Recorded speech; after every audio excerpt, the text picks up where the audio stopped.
Ku soo dhawow muuqaalkan oo ku saabsan sida loogu shubo update cusub Ubuntu. Waxaan idin tusi doonaa laba qaab. Kan koowaad waa adeegsiga Ubuntu Software Updater oo ah qaabka ugu fudud maxaa yeelay dhowr meel ayaad riixaysaa kadibna inta hartay kombiyuutarka dhammaystirayo.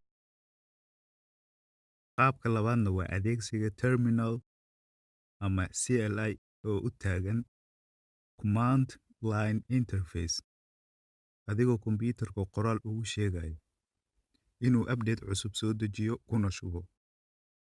Balse marka hore waa in aad taqaanid qoraalkaas oo loo yaqaano commands. Haddaba waxaan ka bilaabaynaa qaabka hore ee Ubuntu Software Updater. Si aan u bilowno, imow geeskan kore ee dhinaca midig. Ku dhufo halkan, kadibna dooro About this computer. Waxaa kuu soo baxaya faahfaahinta kombiyuutarkaaga. Haddaad fiiriso halkan hoose, kombiyuutarka isla markiiba wuxuu bilaabay inuu update cusub raadiyo. Wax cusub hadday jiraan, wuxuu ku leeyahay install updates ama ku shubo. Haddaba halkaan riixaynaa. Marka loo hubinayaa update-ka, kadibna wuxuu kuu sheegayaa inta uu le'eg yahay.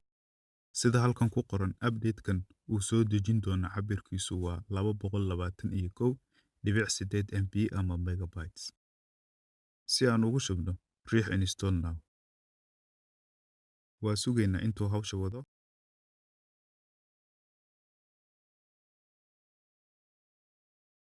Markuu dhammaystiro, wuxuu ku leeyahay kombiyuutarka dami oo soo shid.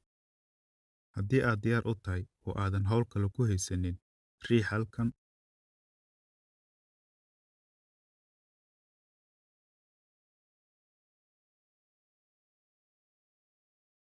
Kombiyuutarka markuu soo kaco, waa inaan ogaanay in update-ka si fiican ugu shubmay.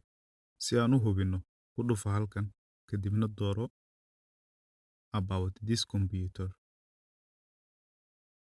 Qaybta hoose hadduu ku weydiiyo, riix halkan Install Updates. Wuxuu hubinayaa liiska update-ka ku jira. Haddii ay wax walba hagaagsan yihiin, fariintan ayaa soo baxaysa in kombiyuutarkaaga uu dhammaystiran yahay, software-kii ugu dambeeyayna ay ku jiraan. Waa ku kaas, haddaba waad aragtay qaabka ugu fudud ee update loogu shubo Ubuntu. Muuqaalka kan xiga, waxaan baran doonaa sida update cusub loogu shubo Ubuntu anagoo adeegsanayna terminal.